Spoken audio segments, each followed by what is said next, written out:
Bonjour à toutes et à tous. Il est 8 heures, donc on va commencer notre webinaire. Donc, on est ensemble pour 1 heure. Merci de participer à ce webinaire qui a lieu dans le cadre de la tournée post-électorale d'Espace Muni. Aujourd'hui, on va parler de participation citoyenne et notre webinaire s'intitule « Soutenir la participation citoyenne au sein de sa municipalité ». Je m'appelle Mathilde Barrault. Je suis chargée de projet communauté en santé au sein d'Espace Muni. Excusez-moi, j'essaie de passer mes slides.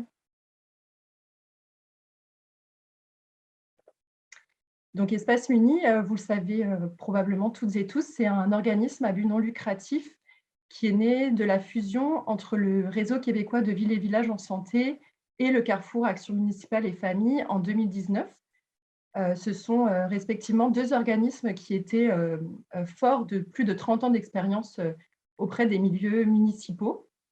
Espace Muni, en fait, c'est un joueur qui est incontournable pour les municipalités qui recherchent un support pour offrir à leurs citoyennes et leurs citoyens un milieu de vie sain, actif, solidaire, inclusif et durable. Ce qu'on fait concrètement, en fait, c'est qu'on accompagne les municipalités afin d'améliorer la santé globale et la qualité de vie des citoyennes et des citoyens dans une perspective de développement des communautés. On a différents programmes et services, notamment des programmes famille avec les PFM, enfance et jeunesse avec MAE, vieillissement actif avec MADA. On a aussi tout un volet accès inclusif, un volet communauté en santé, un volet participation citoyenne, ce dont nous allons parler aujourd'hui, et puis un volet offre de services. On fonctionne par membrariat. En fait, on a plus de 400 membres qui représentent les municipalités du Québec. Et notre motto, c'est « Inspirer, outiller, accompagner ». Donc, ce matin, nous avons 3 panélistes. Lisette Maillet, qui est la mairesse de la municipalité d'Austin, qui va nous parler de budget participatif et d'un fonds d'initiative citoyenne.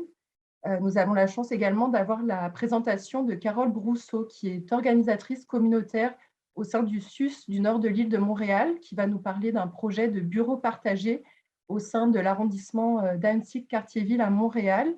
Elle devait être accompagnée de la mairesse d'Ahuntsic, qui a un contretemps ce matin. Donc voilà, et puis moi-même, Mathilde Barrault, donc chargée de projet communauté en santé.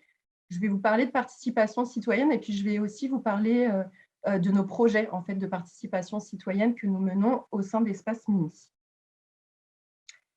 Comme vous le voyez, on est en mode webinaire, donc visioconférence. J'ai 2-3 petits conseils à vous partager dans le cadre en fait, de ce webinaire. Donc, à la fin de l'heure que l'on va passer ensemble, il y aura un temps qui va être réservé aux questions. Mais d'ores et déjà, si vous souhaitez poser une question qui sera répondue à la fin, vous pouvez utiliser l'onglet Q&R ou Q&A selon si vous êtes en français ou en anglais, qui est en bas à gauche de la page Zoom, et vous posez vos questions et on y répondra à la fin. On vous déconseille d'utiliser le clavardage parce que pour les questions, j'entends, parce qu'elles ont plus de chances de se perdre dans le flot peut-être de ce qui va être écrit. Enfin, pour la période justement de questions, vous pourrez en fait simplement poser votre question à voix haute, auquel cas vous pouvez demander la parole en utilisant l'icône « Lever la main » à l'aide de la fonction « Réaction ». Ici, je vais vous présenter donc, le déroulement de notre webinaire. Donc, on va commencer par parler de la participation citoyenne, définir un petit peu le concept. Ensuite, on présentera 2 initiatives inspirantes, donc, que sont celle de la municipalité d'Austin et celle de l'arrondissement d'Ahuntsic-Cartierville à Montréal. Ensuite, je vous parlerai de la fête des voisins, du projet Voisins solidaires et on terminera sur une période de questions. Alors là, je vous invite, je nous invite à nous poser une question pour débuter et mettre un petit peu la table pour notre webinaire. Donc, existe-t-il un meilleur moyen de mobiliser une population que de l'impliquer dans les décisions et les actions qui améliorent la qualité de son milieu de vie?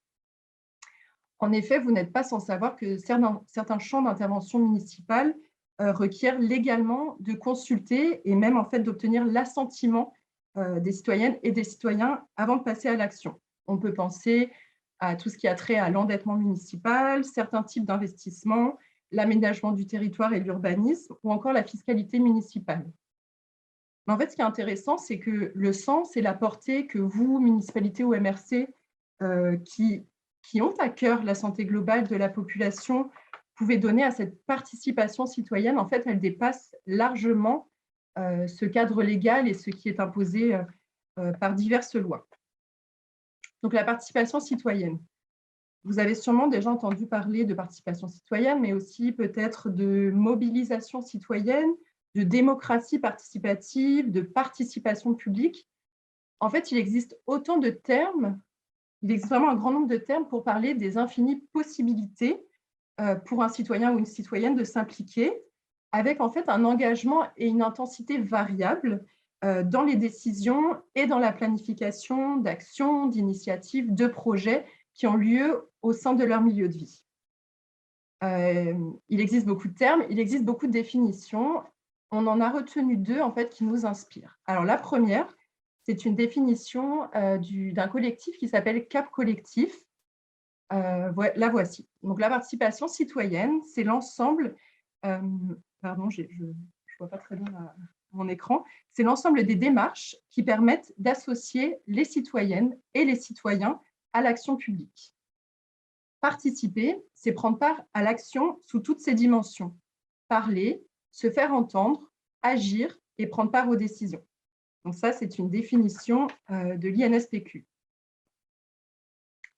Ici, on va s'intéresser un petit peu à comment ça s'incarne au sein d'Espace Muni. Donc, ce qu'il faut savoir, c'est que la participation citoyenne, c'est vraiment au cœur de l'ensemble des programmes et des projets d'Espace Muni. Donc, je vous en parlais plus tôt. Nos projets, c'est la fête des voisins, c'est Voisins solidaires. On a des programmes donc, à travers les PFM, MADA, Municipalité, Amis des enfants. Et vraiment, à travers ces programmes et ces projets, en fait, la participation citoyenne s'exprime par l'implication de la population à la fois dans les processus décisionnels municipaux, mais aussi dans la mise en œuvre d'actions qui visent à améliorer sa condition de vie et son bien-être. Donc, en fait, cette définition-là, elle se rapproche beaucoup de la notion de participation publique. Donc, on va surtout parler de participation publique.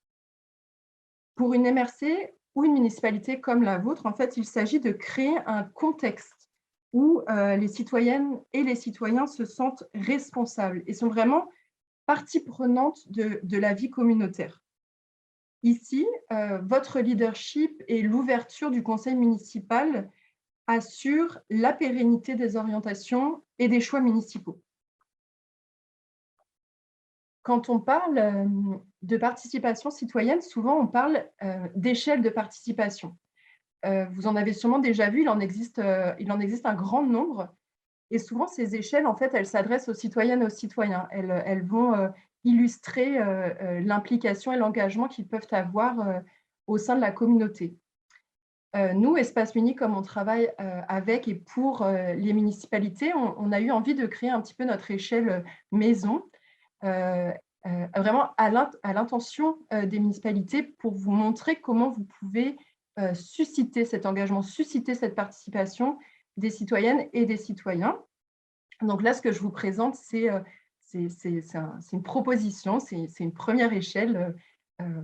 Voilà, c'est une version un petit peu préliminaire qui peut tout à fait évoluer, mais je vais donc vous la présenter aujourd'hui. Et puis, ce que je veux préciser, c'est que c'est une échelle progressive. En fait, il y a vraiment une idée de progrès entre les différents types de participation. Et si l'information que l'on voit en bas est vraiment une condition sine qua non à la participation, les autres paliers requièrent, eux, une volonté et une disponibilité accrue, en fait, de la part des municipalités et éventuellement des MRC. Alors, je vais vous présenter l'échelle et puis je vais vous dire aussi où se situent les projets et les programmes que nous portons au sein d'Espace Muni. Alors, le premier, comme je vous le disais, c'est la condition à la participation. Donc, c'est l'idée d'informer.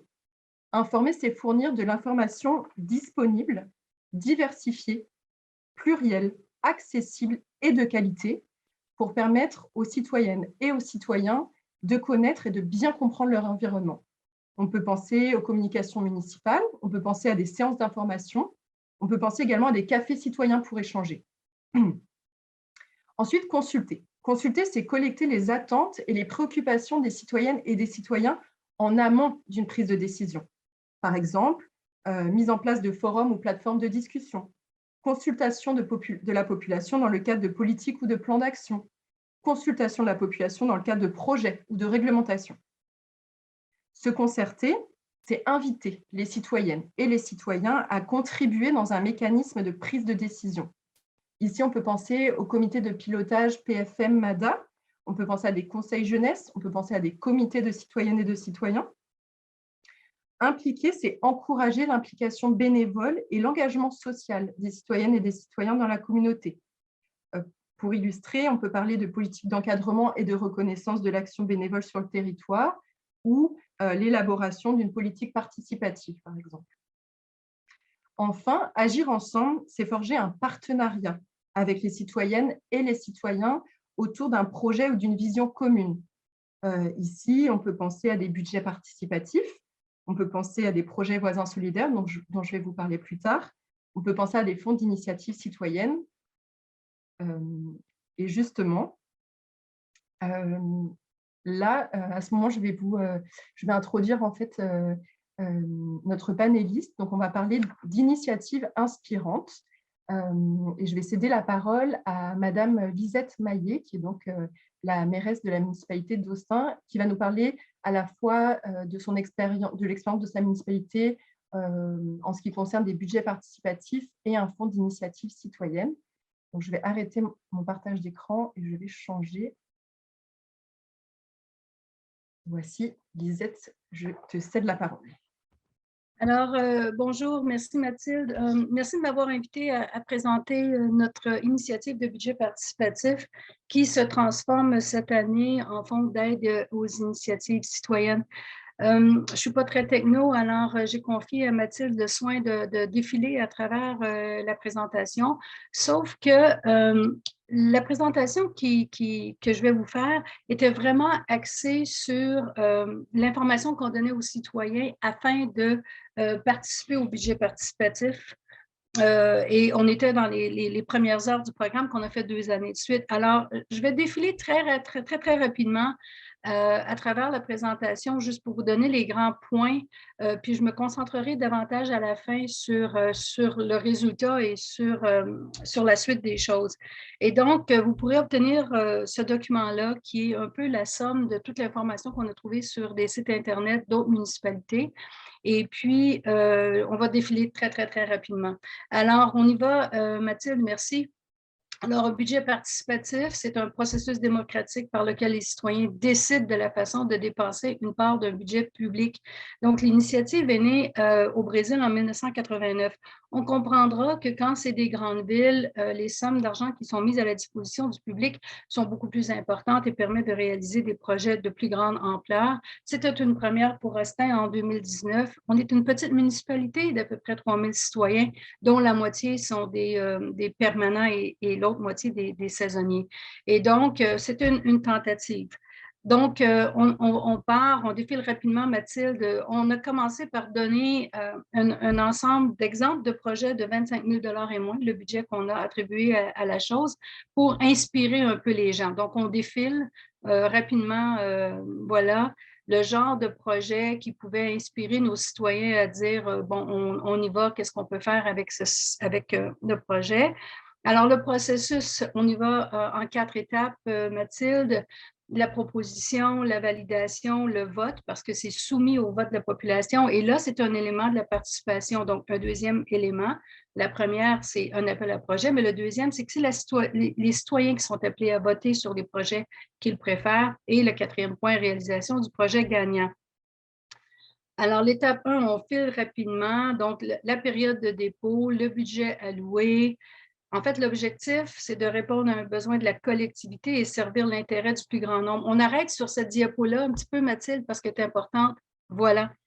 Une des contraintes qu'on a, en fait, on a mis des règles au départ. et c'était que le projet devait être réalisé sur un terrain ou dans un bâtiment municipal. Et là, vous voyez la carte de notre territoire qui est vraiment sur le long et où le cœur du village tout en bas est décentré.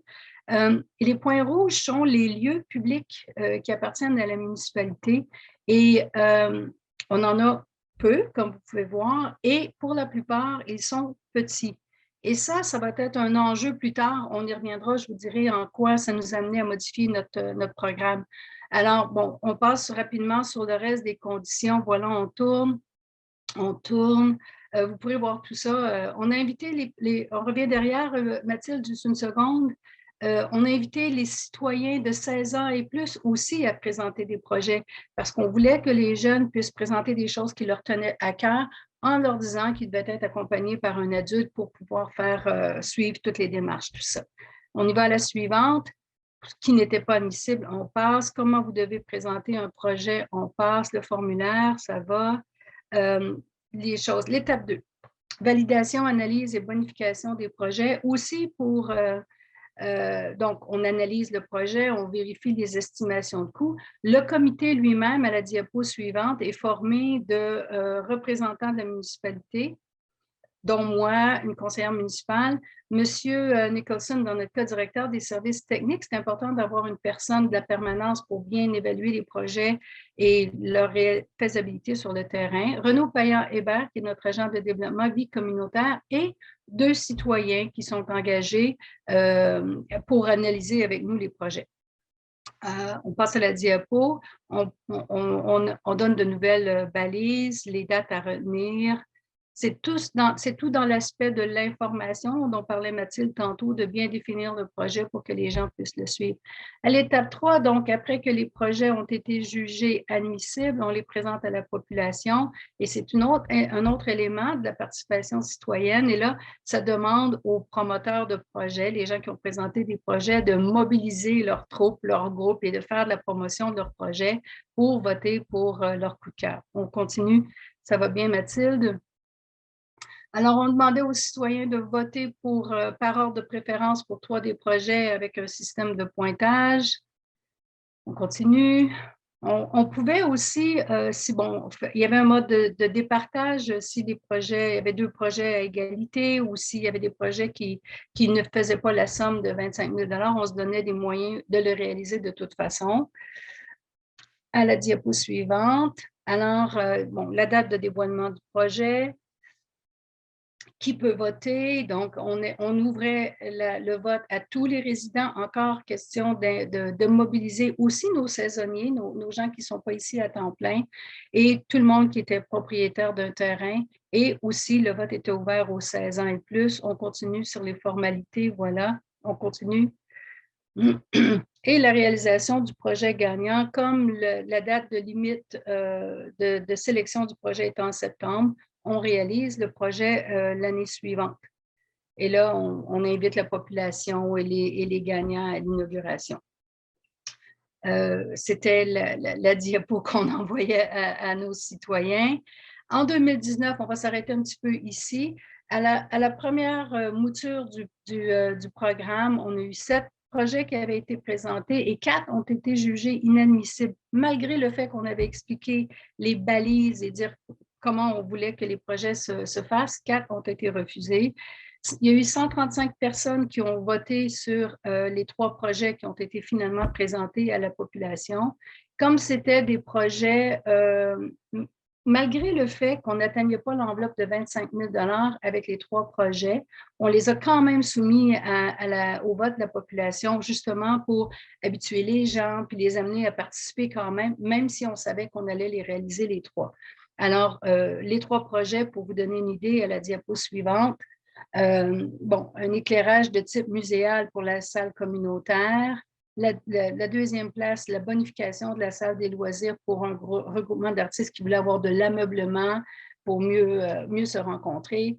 Et la troisième place, une halte pour cyclistes, et je vais vous en parler dans une minute de ça. En 2020, donc, reprise du projet, on était en période de pandémie, peut-être que ça a été plus difficile, mais on a quand même eu 5 projets qui ont été présentés, des projets de plus grande envergure, je dirais, et 2 qui ont été jugés inadmissibles.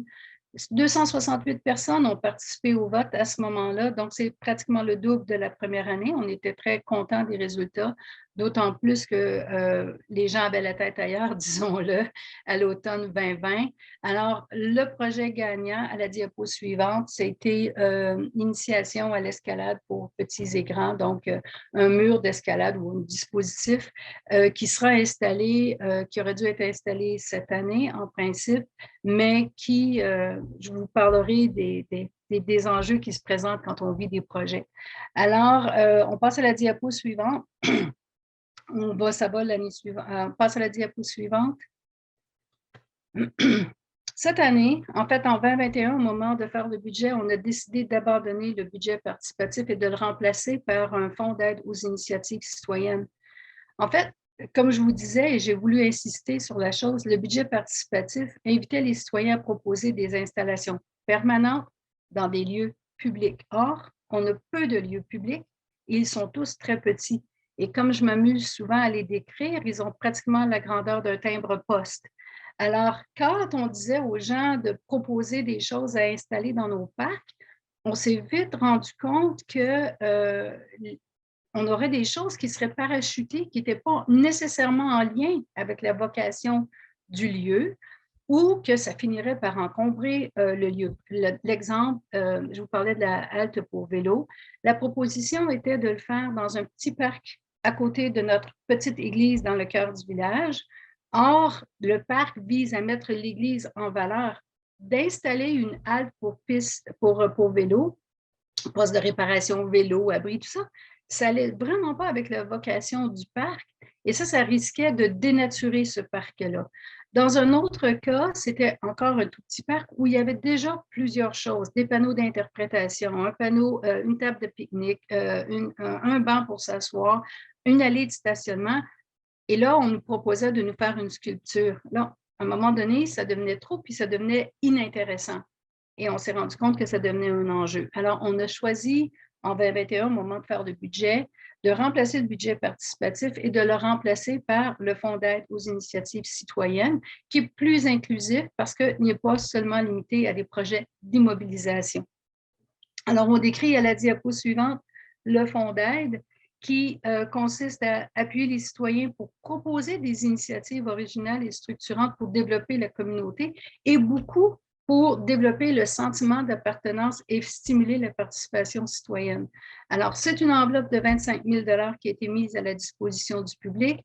Ça peut être utilisé pour créer, bon, disons, faire une épluchette de blé d'Inde dans un quartier ou créer un événement éphémère, un événement d'une journée dans un de nos parcs municipaux ou autre. Alors, on est à une première. L'idée, c'est vraiment de, bon, à la suite de la pandémie, on l'a vu, des moments de convivialité, créer des moments d'occasion. Alors, et aussi, souvent, nos organismes peuvent faire des demandes de subvention à d'autres organismes subventionnaires, mais ils doivent mettre une contrepartie. Donc, ils peuvent utiliser le fonds pour faire cette contrepartie, parfois de 25 ou de 50 %. Alors, nous en sommes à la première. Vous m'arrêtez, Mathilde, je n'ai pas de minuteur. Nous en sommes à la première mouture. Jusqu'à présent, le programme a été lancé en avril. Jusqu'à présent, on a eu 3 demandes, 2 qui ne correspondaient pas aux critères, malgré le fait qu'on essaie de l'expliquer le mieux possible, et une 3e qui vient d'être approuvée. Alors, voilà. Ça fait le tour de la présentation. Vous pouvez communiquer à la diapo suivante, vous voyez, avec notre agent de développement communautaire, Renaud Payan-Hébert, si vous avez des questions, si vous aimeriez avoir des précisions. Le Fonds d'aide des initiatives citoyennes est récent. On a peu trouvé d'exemples pour s'inspirer des balises à créer dans le programme. Mais ça aussi, on va apprendre à vivre avec et voir comment ça s'avère à l'usage. Ça va, Mathilde? Oui, merci beaucoup, Lisette. C'était très intéressant. Et je précise pour nos participantes et participants que tu ne seras pas là pour la période de questions. Et c'est notamment pour ça qu'on a mis le courriel de Renaud Payan-Hébert. Si vous avez des questions sur le projet, il pourra y répondre et éventuellement les poser à Lisette Maillet s'il n'a pas la réponse. Merci beaucoup, Lisette. Alors, merci pour l'occasion. Bonne chance pour la suite des choses. Au revoir. Merci. Au revoir. Et donc, je vais maintenant céder la parole à Carole Brousseau, qui est organisatrice communautaire au sud du nord de l'île de Montréal, qui va nous parler du bureau de projet partagé de Louvain-Est. Carole, c'est à toi. Merci Mathilde. Bonjour, bon matin. Merci effectivement de l'invitation. J'espère que je ne décevrai pas les gens qui attendaient plutôt Émilie Tuvillier ce matin. Donc, je vais essayer d'être à la hauteur. Quand je vois l'échelle de participation citoyenne unie que vous proposez, je pense bien qu'on est avec le bureau de projet partagé dans le Agir ensemble. Il me semble qu'on a atteint ce niveau-là. Mathilde. Alors oui, je suis organisatrice communautaire au CIUS du nord de l'île de Montréal depuis 30 ans. Mes dossiers, ma majeure est en habitation et j'ai aussi beaucoup de dossiers en DI, TSA, donc déficience intellectuelle, troubles du spectre de l'autisme, et je participe depuis le début au comité de pilotage. On va en parler un petit peu. On passe à la suivante. Donc, le bureau de... Alors, pour les gens qui en ont entendu parler, parce que je pense que l'écoquartier Louvain, ce qu'on veut développer là-bas, est largement diffusé. Donc, on a mis en place, la Ville de Montréal, bien sûr, qui a accepté de mettre en place une instance qu'on a appelée un bureau de projet partagé pour entamer un processus participatif autour du développement du site Louvain, qui réunit des représentants à la fois de la ville-centre, donc la ville de Montréal, de l'arrondissement Antique-Cartierville et de la table de concertation Solidarité Antique. Donc, des instances qui n'ont pas nécessairement pour habitude de travailler ensemble et qui vont apprendre tout au long du processus à le faire. Une des caractéristiques, en passant, de la table de concertation Solidarité Antique, c'est de réunir des institutions, les élus et des citoyens, bien sûr, tout le monde communautaire, mais ceci de particulier que les élus, notamment Émilie, qui était une conseillère municipale particulièrement active dans notre quartier, avant d'être, elle l'est encore puisqu'elle est mairesse, on va voir qu'elle a participé énormément au développement aussi de certaines initiatives, notamment au niveau du chantier habitation. Donc, les rôles... Bon, bien sûr, on parle de participation citoyenne. Donc, ce qu'on a voulu faire ici au niveau du partenariat, c'est la mise en valeur de l'expertise et des capacités du milieu. Les citoyens ont des compétences. Il faut juste les entendre, faire appel à ces personnes-là et c'est ce qui a été fait. Et c'est ce qui est fait dans l'arrondissement Antique-Cartierville, c'est notre chance, depuis un bon moment, enfin, depuis l'élection d'Émilie à la mairie. Donc, dans le but d'encourager l'innovation, l'appropriation du site par la communauté.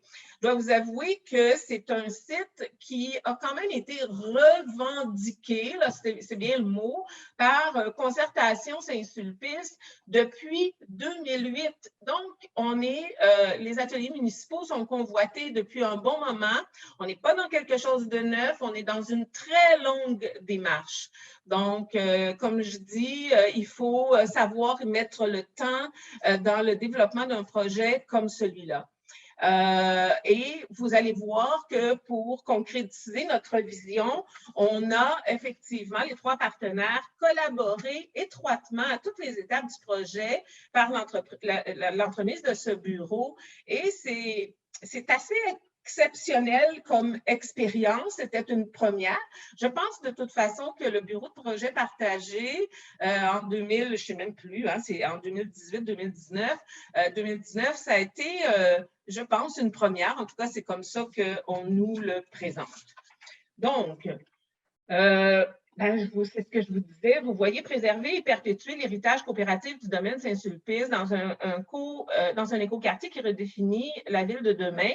Hein, c'était un objectif, une vision, et on est vraiment dans une continuité. Je vais vous faire une parenthèse sur cette...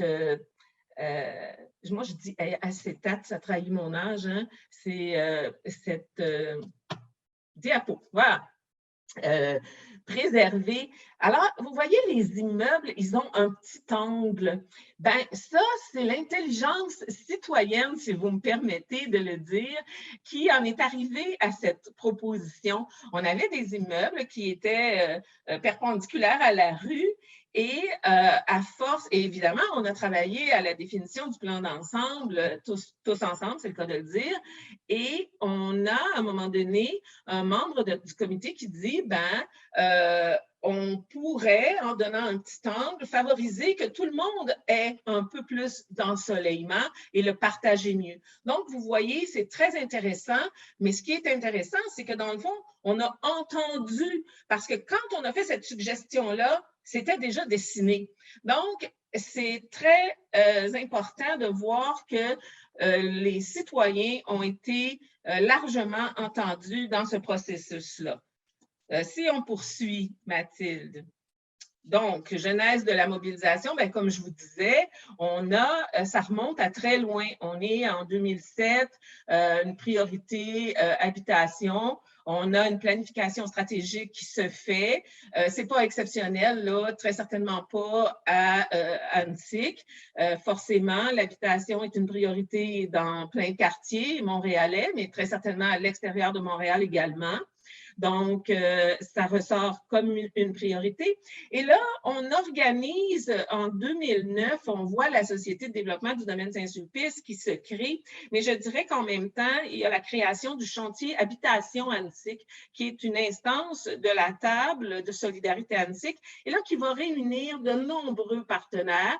Donc, les groupes désireux de réaliser des projets d'habitation, bien sûr. Ensuite de ça, les groupes de ressources techniques, les élus, les institutions.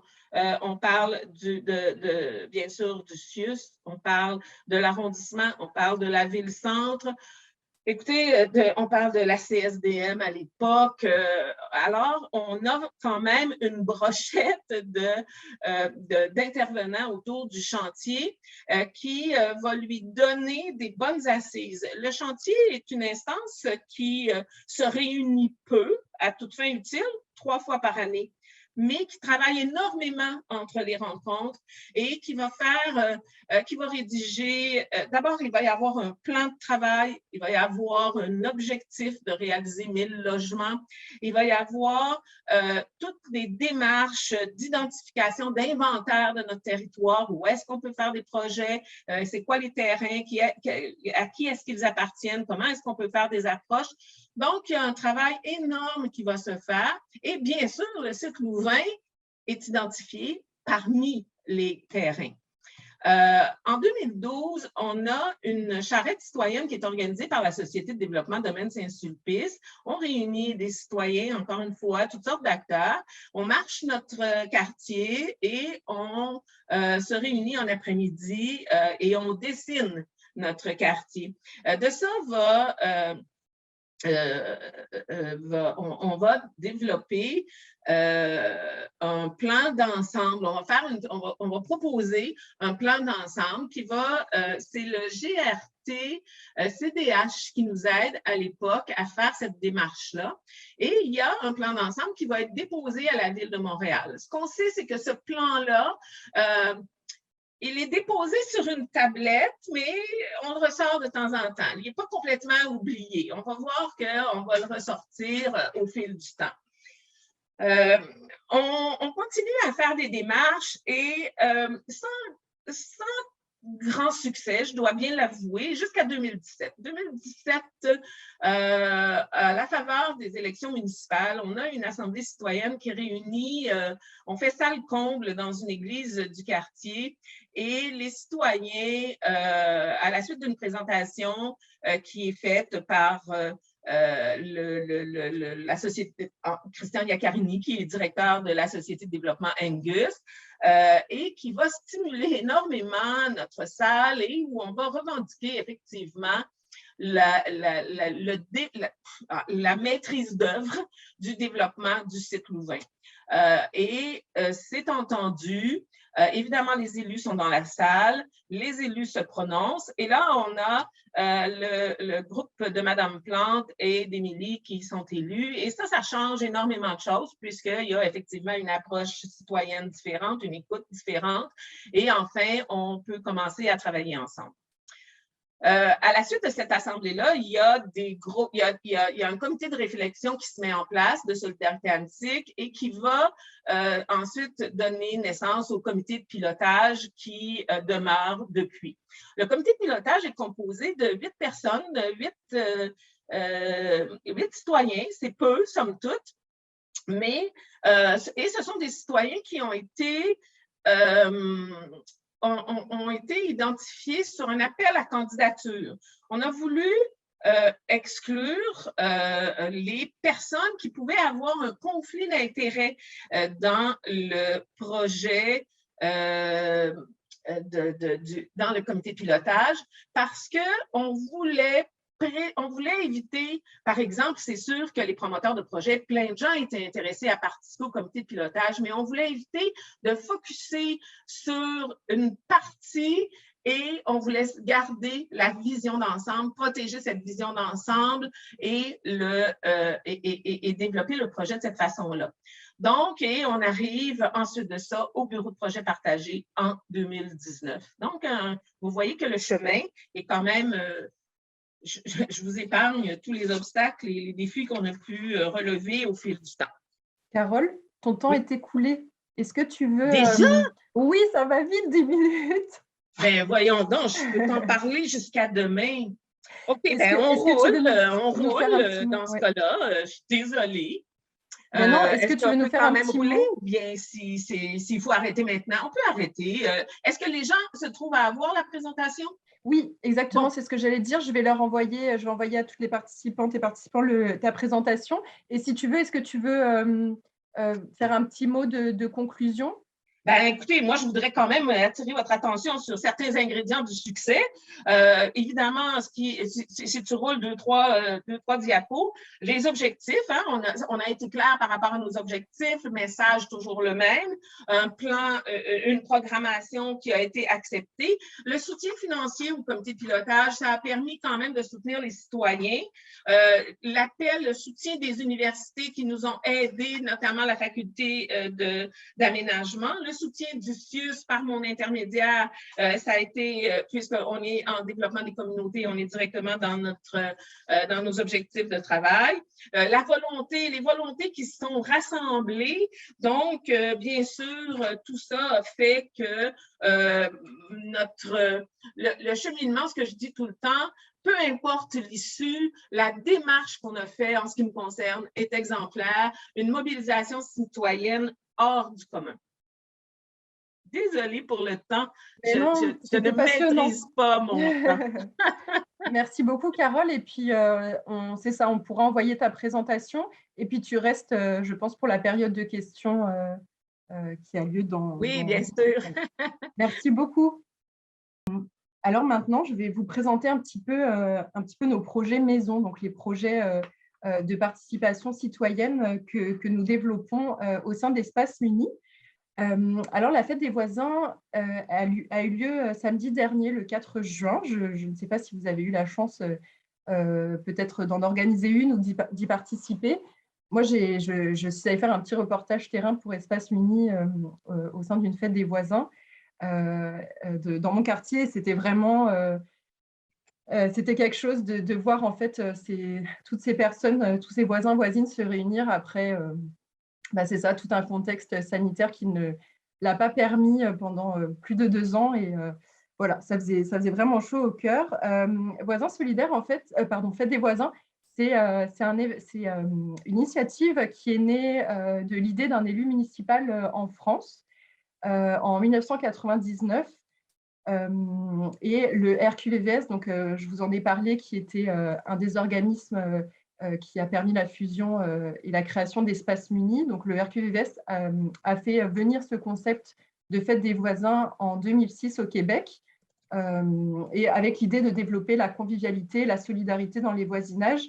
Donc, la fête des voisins, c'est le premier samedi du mois de juin. C'est un événement rassembleur où les citoyens et les citoyennes se réunissent autour c'est pour un 5 à 7, un barbecue. Vraiment, la forme peut vraiment différer selon les envies. Et c'est un événement qui est promu en fait par les municipalités elles-mêmes, par les organismes.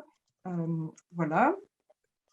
Donc, la fête des voisins cette année, on a bien senti l'engouement dont je vous parlais un petit peu, je dis post-pandémie, même si ce n'est pas tout à fait le cas, mais en tout cas, sans trop de restrictions sanitaires. Et donc, on a eu 208 municipalités qui se sont inscrites pour faire la promotion dans leur milieu de la fête des voisins. Et on a eu 287 citoyennes et citoyens qui ont organisé une fête. Donc ça, c'est des personnes qui s'inscrivent directement sur notre site Internet. Ce qu'on remarque avec la fête des voisins, c'est que c'est rapidement devenu un événement incontournable, déclencheur d'une nouvelle dynamique de voisinage plus conviviale.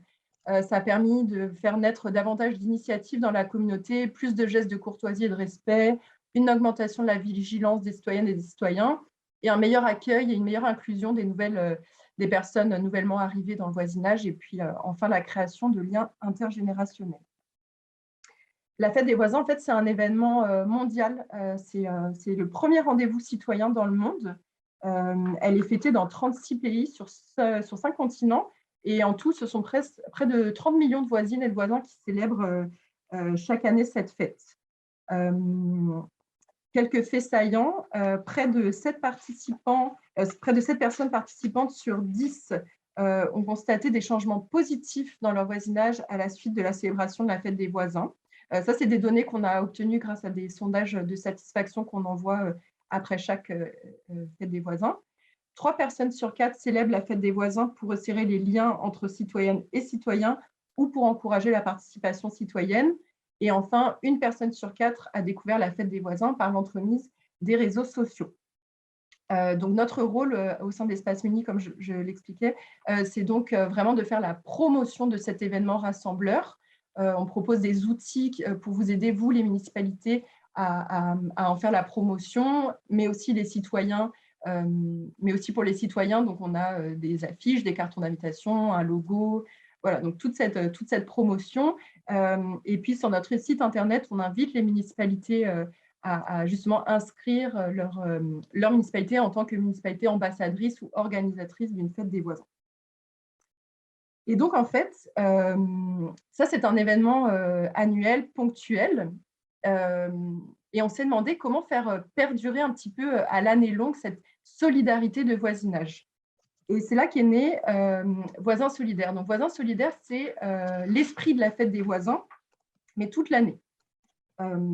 Donc, en fait, on dit que c'est une approche, on parle aussi de mouvement ou de philosophie. Donc, Voisins solidaires, c'est quelque chose qui est vraiment qui est simple à mettre en œuvre et qui, en fait, s'intègre très facilement aux initiatives existantes dans vos milieux. Donc, je peux penser, par exemple, à tout ce qui est politique en lien avec les aînés, des politiques familiales, mais aussi des liens. Il y a des liens à faire avec l'immigration. Donc, voilà. C'est un projet qui a été développé à l'époque par le réseau québécois de villes et villages en santé, donc en 2012, et qui est maintenant propulsé par Espace Muni depuis 2019. Voisins solidaires propose en fait une vision positive du voisinage qui fait contrepoids à une vision qui est centrée sur les nuisances et les difficultés. J'aime bien raconter cette petite anecdote. Quand on tape sur notre moteur de recherche Internet voisins, les premiers éléments qui ressortent souvent, c'est des histoires de chicanes entre voisins, de mésententes. Et hier soir, je me suis amusée justement à taper voisins dans Google. Je vais vous dire ce qui en est ressorti. Google nous propose en fait des articles qui ont été le plus consultés ou des recherches qui ont été les plus faites par d'autres personnes. Alors voilà ce qui est souvent recherché. Qu'est-ce qu'un mauvais voisin? Comment se débarrasser d'un voisin? Qui contacter en cas de problème de voisinage? Comment pousser un voisin à déménager?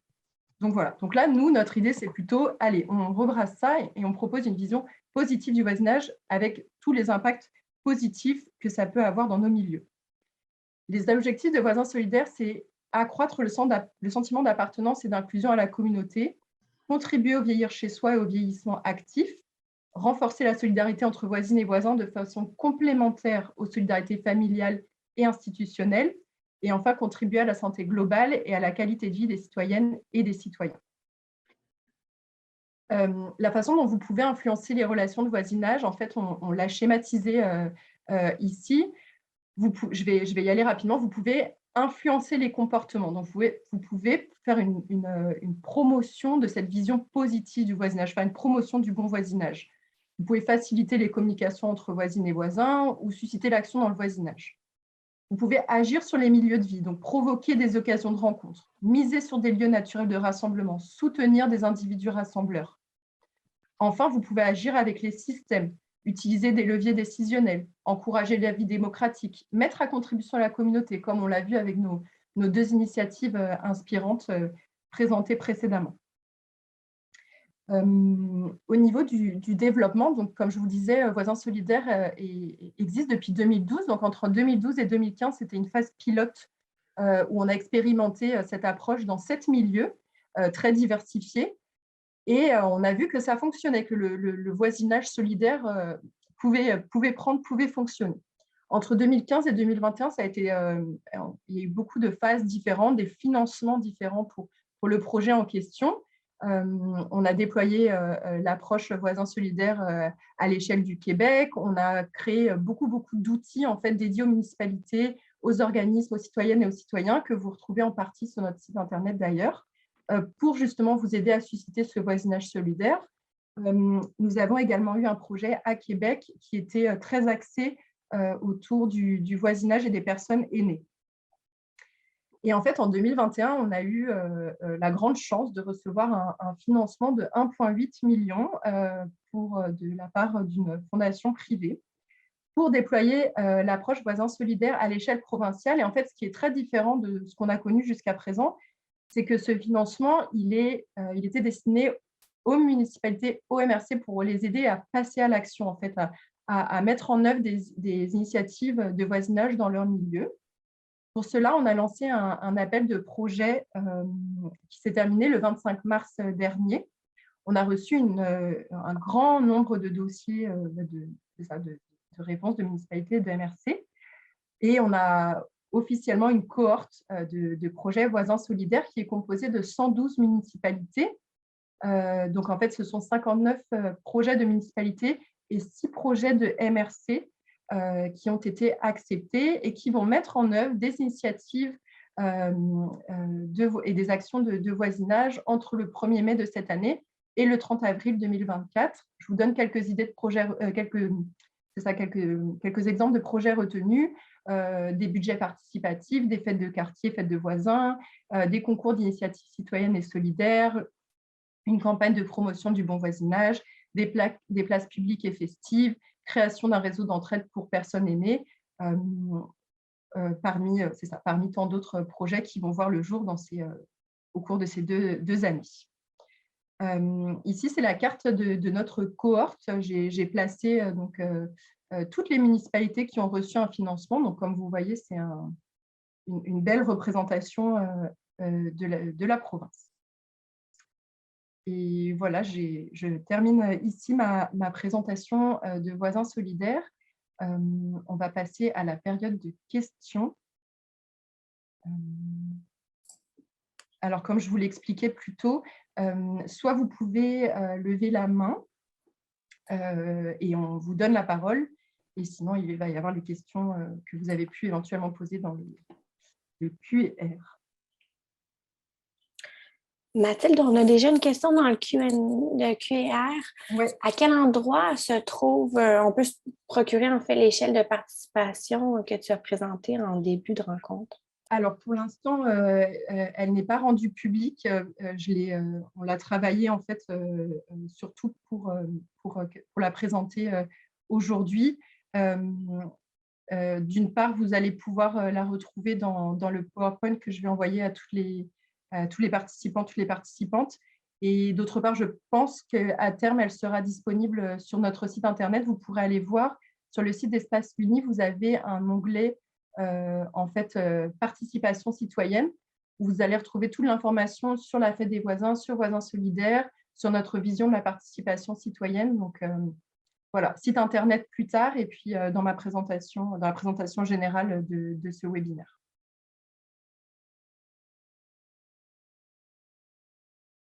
Est-ce qu'on avait d'autres questions? J'ai pas de main levée. Ah, ici.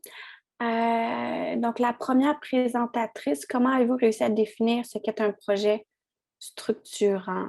Madame Maillet? J'imagine que c'est pour Madame Maillet qui a quitté. Oui. Pour les questions, c'est ça, destinées à la municipalité d'Austin, comme on vous l'indiquait.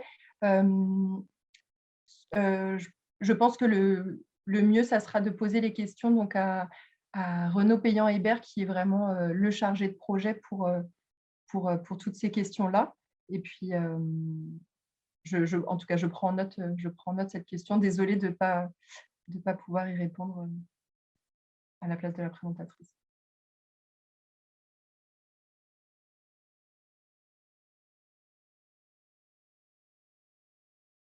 Est-ce qu'il y a d'autres questions? J'ai répondu à quelques-unes qui avaient été rédigées. Donc, je vois que… Ah oui, est-ce que tu veux… je vais poser la question à voix haute. Je vois ta réponse. Quels mécanismes ont été mis en place pour assurer que le bureau partagé reste branché sur la population, par exemple, réunion publique après 2018? Oui. Le bureau de projet partagé, on a fait beaucoup, à chaque étape, c'est exagéré, on est allé régulièrement voir la population, soit en assemblée publique large qu'on tenait et qui rassemblait toujours là, des centaines de personnes au Collège Antique notamment, qui était un partenaire là-dedans et qui va être un voisin de toute façon. Ensuite de ça, on a tenu des ateliers avec les citoyens. Quand la COVID s'est amenée, on a continué à tenir des ateliers avec les citoyens de façon virtuelle. On a rendu des comptes de façon virtuelle. Le comité de pilotage, le bureau a aussi, grâce au financement qu'on avait, il y a plusieurs études qu'on a menées au plan juridique pour le pôle alimentaire, une foule de choses. Et à chaque fois, c'était une occasion d'initier un atelier et de retourner à la population, rendre des comptes. Donc, ça s'est fait vraiment en continu. Et en plus, on a fait un comité de bon voisinage aussi, avec les voisins immédiats du site Louvain qui avaient des appréhensions. Et ça, bon, ben, on n'apprend rien en disant ça.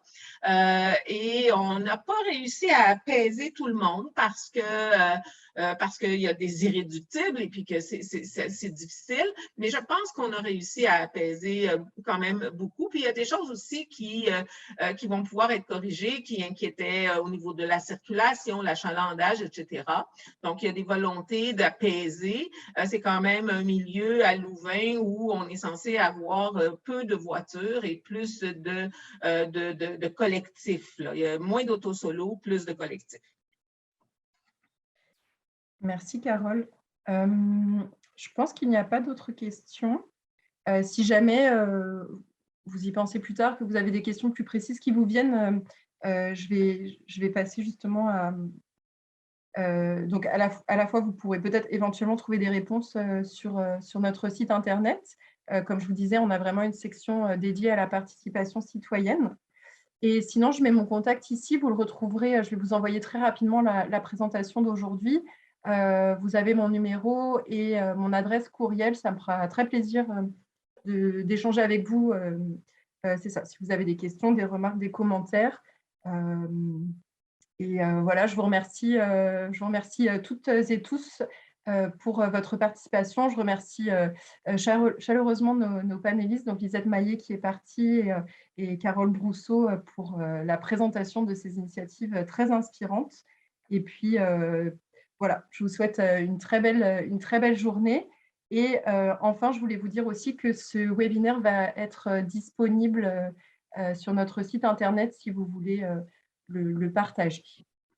Merci à tous et à toutes et bonne journée. Merci, bonne journée. Merci.